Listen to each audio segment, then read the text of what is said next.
Jo Freunde, was geht ab? Willkommen im neuen Setup. Und heute fangen wir gleich mal mit einem Big Bang an. Heute ist der Hulkbuster dran. Bis gleich.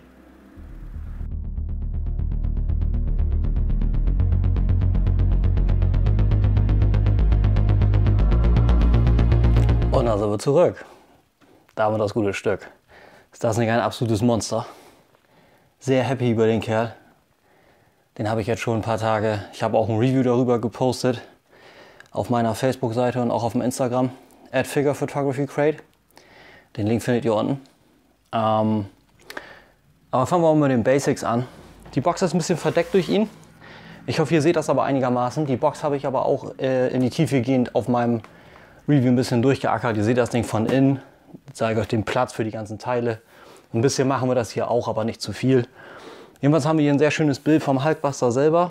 Das A ist interessant geriffelt. Das haben sie partiell veredelt. Ist sehr cool geworden. Ich mag das. Schöne verchromte Schrift. Ich hoffe, ihr seht das einigermaßen und der Arm verdeckt das nicht zu sehr. Weil ich drehe das. Bleibst du wohl stehen? Muss passieren, oder? Ich drehe den mal eben ein bisschen für euch. So, der ist eigentlich sehr stabil. Ich habe den gerne in einer laufenden Pose. Wesentlich ein bisschen dynamisch. So, wie gesagt, verchromtes Logo. Schön partiell foliertes A. Die ganze Grafik so ein bisschen rum. Hier Hulkbuster, auch verchromt. Ein paar Warnungshinweise. Die Box krümelt ein bisschen. Und hier geht das Paket weiter. Und ich zeige euch mal eben, was ich meinte. Wenn ihr den dann hochschiebt, das seht ihr wie gesagt alles in meinem Review. Dann habt ihr hier dieses kleine Compartment. Das könnt ihr aufmachen und da drinnen befinden sich die inneren Rüstungsstücke, die Vorarmwaffen und noch was? Genau, der austauschbare Schild für den Mark 46, für die Büste und auch die Büste selber. Und innen drinne in der Box dann ist dann der Hulkbuster, die Batterien und das Battle Damage Rüstungsstück. Wie gesagt, könnt ihr euch alles im Detail besser in meinem Review angucken, da habe ich detaillierte Bilder gemacht. Heute wollte ich einfach nur ein bisschen über den Großen hier labern, der in sich alleine ein bisschen gewaltiger ist. Das wird jetzt nicht das riesenlange Review, ist kein Transformer, wo ich alles super mega zeigen muss. Aber es gibt ein paar sehr interessante Sachen und auch Designentscheidungen, die Hot Toys dazu veranlasst hat, halt die Entwicklung von dem Ding nochmal komplett auf links zu ziehen. Ich glaube, das Teil war jetzt irgendwie 4 oder 5 Jahre in Entwicklung, bis das Ding rausgekommen ist. Und die haben das in der Hälfte der Zeit nochmal von vorne angefangen, weil die Leute gesagt haben, ja, ist ja alles gut und schön, wie groß das Ding ist, aber kann man da denn nicht auch eine Rüstung reinpacken? Das kann ja zum Beispiel King Arts. Ja, schönes Ding. Hot Toys hat das dann sich auf die Fahne geschrieben, das Ding nochmal von vorne zu machen. Gesagt, getan. Das Ding ist ziemlich hohl. Hier oben ist alles leer, bis hier unten ist im Endeffekt alles leer und man sieht das auch ein bisschen, wenn ich den mal rumdrehen darf. Hier ist zum Beispiel ein riesen Hohlraum, hier kann man einfach einen Finger reinstecken. Hier ist dann eigentlich auch der Mark 46 drin. Es wird empfohlen, nur den Mark 46 da einzusetzen. Es geht aber auch mit anderen. Angeblich sogar mit einer schlankeren War Machine Rüstung. Jedenfalls ist das Ding dann rausgekommen und Hot Toys hat das Teil zusätzlich mit so, ich nenne es mal Socken ausgeliefert. Und damit, wenn man den hier einsetzt, nicht das Ganze komplett zerkratzt. Man muss allerdings sagen, was ich gehört habe, ich kann es selber nicht bestätigen, weil ich den 46er nicht habe. Aber die Artikulation ist viel eingeschränkter ohne den. Finde ich aber auch okay, macht nur Sinn. Entweder man kriegt einen voll beweglichen Hulkbuster oder man kriegt eben einen Hulkbuster, der wiedergibt, dass da eine Rüstung drin steckt. Ich finde das okay. Und das Ding alleine, sagen wir mal ehrlich, das ist ein Display-Piece. Das Ding kostet eine ordentliche Masse Geld. Ich habe das Ding zum Glück noch, ich glaube den letzten habe ich gekriegt auf incrediblefigures.de. Den Link packe ich euch auch in die Beschreibung. Und das Ding kam top verpackt an, absolut perfekter Zustand und ich war unfassbar begeistert von dem Ding. Man muss sagen, Hot Toys hat es eigentlich gut gemeint. Die haben die Box tatsächlich nahezu so groß gemacht wie den Hulkbuster. Also wirklich nur ein bisschen in der Tiefe was reingepackt, aber die Höhe ist tatsächlich dieselbe nahezu, damit das Shipping so gering wie möglich bleibt. Finde ich sehr gut. Aber gucken wir uns mal ein paar Details an. Wir haben hier jede Menge hochglänzenden roten Lack. Der ist so ein bisschen, ja, metallic, kann man das Ganze schon nennen. Überall zwischendrin Gold mit silbernen Details, jede Menge kleine Gelenke rein modelliert, kleine Bolzen, kleine Schrauben. Das Ding ist von vorne bis hinten echt voll mit Details. Beleuchtet ist das Ding natürlich auch. Wir haben im Arc-Reaktor haben wir LEDs, wir haben hier oben im Helm 2 LEDs, wir haben in den Knien LEDs, hier unten LEDs, in den Händen, in den Waffen. Die Waffen kann man nämlich auch noch aufklappen, das hier auch nach oben, und dann kommt das ganze Ding raus und ist auch voll beleuchtet. Also ist verrückt, ist echt verrückt. Und wenn man den umdreht, hat man die Booster oder Thruster auch noch beleuchtet und das hier an der Seite auch und die Thruster hier unten auch noch. Man kommt auch an die hier zum Beispiel sehr leicht ran. Man hat hier die Klappe, hier kommen LR, was sind das? 44? 44, 3 Stück rein. Einfach Stück rausnehmen, mit Packs drin, einfach wieder einsetzen. Fertig ist die Laube.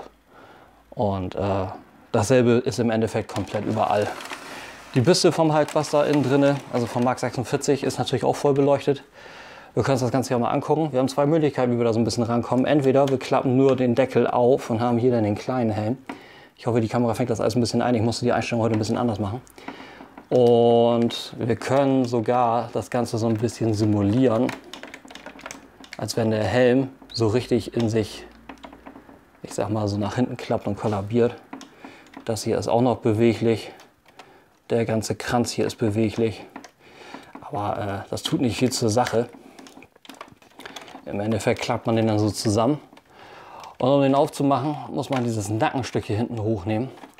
Man kann das ganze Helm-Assembly nach hinten klappen. Und da guckt er dann schon raus. Um dann weiterzumachen, ist es am besten, habe ich festgestellt, das Ganze so anzuhebeln und nach hinten zu ziehen. Das ist ein bisschen lockerer bei mir, aber es ist nicht weiter wild. Dasselbe auf der anderen Seite. Dann kann man das so machen, das ist auch symmetrisch. Dann ziehen wir die beiden Brusthälften auseinander. Der kommt ein Stück runter, der kommt ein Stück runter. Ich werde euch nicht groß die zweite Platte zeigen. Die ist im Endeffekt nur eine, ich sag mal, Factory Fresh Variante von dem hier. Aber der Austausch ist sehr einfach. Ihr, wenn man es einfach zeigen will, ihr zieht das einfach raus. Das ist hier auf diesem ziemlich dicken, rechteckigen Pack.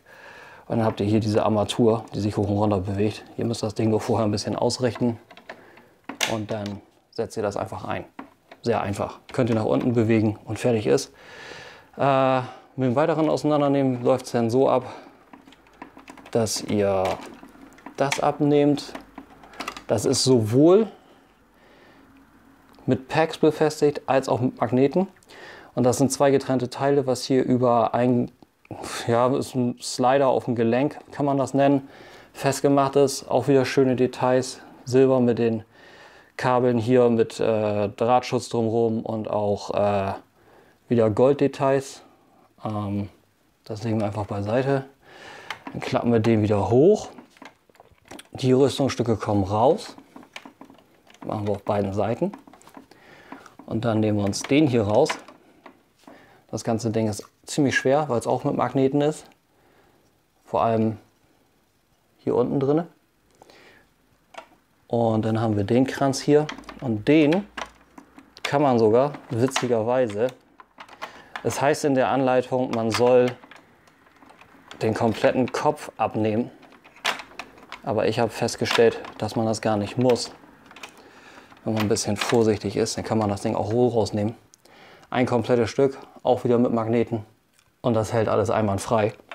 Ich lege das hier alles einfach mal ab. Die Mark 46 Bürste selber kann man dann einfach wirklich am Kopf, na, was hat er denn jetzt? So, wollte ich gerade meinen. Am Kopf nehmen und einfach rausziehen. Was hier denn? Das habe ich auch noch nicht gesehen. Ein bisschen Plastiküberstand von der Fertigung. auch cool. Die 46er Büste ist dann auch entsprechend detailliert, wie sonst auch. Der Helm ist dann auch wieder beleuchtet, wie ihr hier schon seht. Ich habe das alles auch, wie gesagt, gezeigt in meinem Review. Ihr müsst, das ist ein bisschen anders gemacht als bei sonstigen Rüstungen. Ihr müsst tatsächlich den kompletten oberen Kopf abnehmen mit den Magneten. Das ist ein bisschen nervig. Das habe ich beim neuen Mark 6 auch schon gemerkt. Die haben diese Befestigung geändert und wenn ihr die Batterien reinpacken wollt, dann verfangen die sich sehr gerne an den Magneten. Bisschen sehr doof, kann man aber auch drumherum arbeiten. Das Ganze fest einschnappen lassen, Maske wieder rauf und fertig ist. Hier unten dann das Fach für die Arc-Reaktor-Batterien und das ist halt eine Armatur, die sie mitgeschickt haben, damit das mehr aussieht, als wenn das zum Hulkbuster gehört. Hier auch wieder Details reingebracht, jede Menge Schaltkreise, den Reaktor selber und der kommt halt noch mit einem austauschbaren oder mit dem roten Stück. Das rote Stück ist eigentlich original und dieses silberne ist extra dran. Wie gesagt, alles in meinem Review. Und dann haben wir hier im Endeffekt diesen riesigen Hohlraum. Das ist ganz ordentlich, muss man sagen. Jede Menge modellierte Details. Ich schätze, ihr seht das sogar einigermaßen. Sogar innen drin Katzenhaare. Nervig manchmal. Wie gesagt, jede Menge Details. Ich zeige euch doch also auch noch mal da drüben. Kleine Ansicht wie immer, genauso wie die Beleuchtungsbilder. Während ich das Ganze aufgezählt habe, war das natürlich alles eingeblendet. Aber ich finde das einfach mega, wie die das gemacht haben. Auch der Zusammenbau funktioniert wieder absolut klasse. Es ist manchmal natürlich alles ein bisschen hakelig, aber grundsätzlich funktioniert das alles sehr gut. Die Rüstung rein, den Kollegen einfach hier unten drunter durch, schnapp, einwandfrei, das hier oben rein, schnappt mit dem Teil, was hierüber verbunden ist und hier oben sind noch Magnete ein, hier zusammen, dann klappen wir die beiden Rüstungselemente wieder runter. Das Anpassen ist manchmal ein bisschen doof, das funktioniert aber grundsätzlich auch sehr gut. Schnapp, schnapp, wunderbar. Dann klappt man den hoch, winkelt das hier an, klappt den hoch, winkelt das hier an, schnappt das Ganze in der Mitte zusammen. Dann kommen die Rüstungsstücke, falten hier rüber. Die sind auch magnetisiert. Diese Magneten sieht man nicht, aber das funktioniert einwandfrei. Schnappt das zusammen. Dann faltet man den ganzen Helm runter. Und das Nackenstück rein.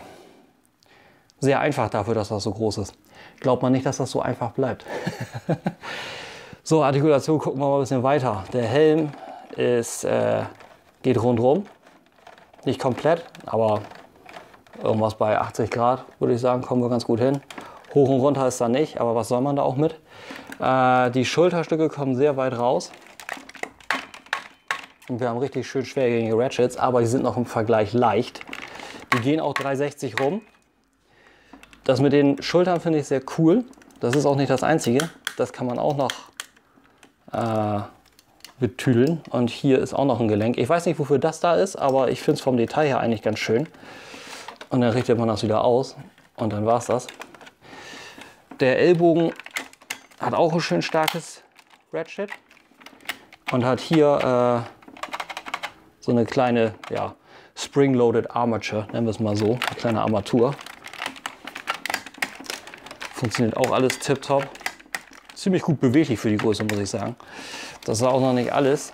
Wenn ihr den Arm dann bewegt, habt ihr hier dieses Ellbogenstück, was auch noch auf dem Ball-Joint ist und auf dem Double Hinge. Könnt ihr auch noch schön ausrichten. Kommen wir mal zu den Händen. Die nehmen wir mal kurz raus. Das Handgelenk ist auf dem Ratchet. Das Teil ist auch wieder so ein bisschen spring-loaded, lässt sich drehen. Und die einzelnen Finger sind alle artikuliert. Richtig schön, schwergängig. Macht eine recht gute Faust. Dafür, dass der Kerl nur 4 Finger hat. Funktioniert aber gut.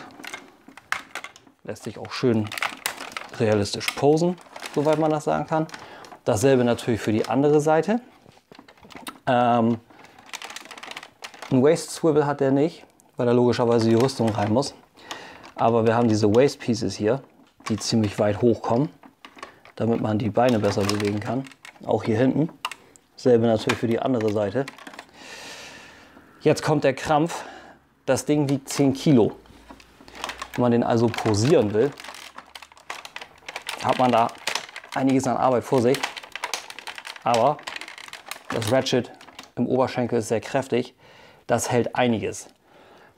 Die gemerkt, ne? Das war schon schwer. Das war noch schwerer. Das Knie setzt allerdings noch mal einen drauf.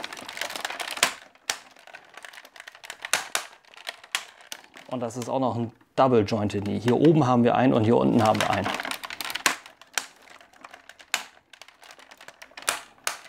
Habt ihr gesehen, ne? Ist rechtlich schwer. Aber funktioniert dafür auch gut. Kann man nicht meckern. Muss ich den noch ein bisschen anheben, damit ihr das seht. Die Heel Spurs bewegen sich zusätzlich auch noch. Hier und hier. Das Cover hier ist auch noch beweglich. Oh, nicht zu unterschätzen. Und die Front des Fußes ist auch noch mal beweglich. Also an dem Ding ist einiges dran und es lässt sich gut posieren und er steht absolut stabil. Also das Ding ist eine 1. Das Ding ist eine klare 1. Ich glaube, das war es im Endeffekt schon. Dazu kann man nicht allzu viel mehr sagen. Bitte bedenkt, das ist kein Spielzeug. Das ist absolut Premium. Und Leute haben mich angeguckt und gesagt, du bist ja nicht ganz dicht. Und nein, das bin ich auch nicht. Ach ja, genau. Diese Knieteile hier sind auch noch ein bisschen beweglich, damit man das noch ein bisschen ausrichten kann. Funktioniert aber gut von alleine. Muss man nicht großartig machen. Wo war ich? Ach ja, ich bin irre. Ich habe das Ding auf dem Aftermarket gekriegt, also als er schon eine Weile raus war. Und der hat mich ein bisschen mehr gekostet als Original, aber er war es absolut wert. Ich weiß nicht, wo ihr den noch herkriegt.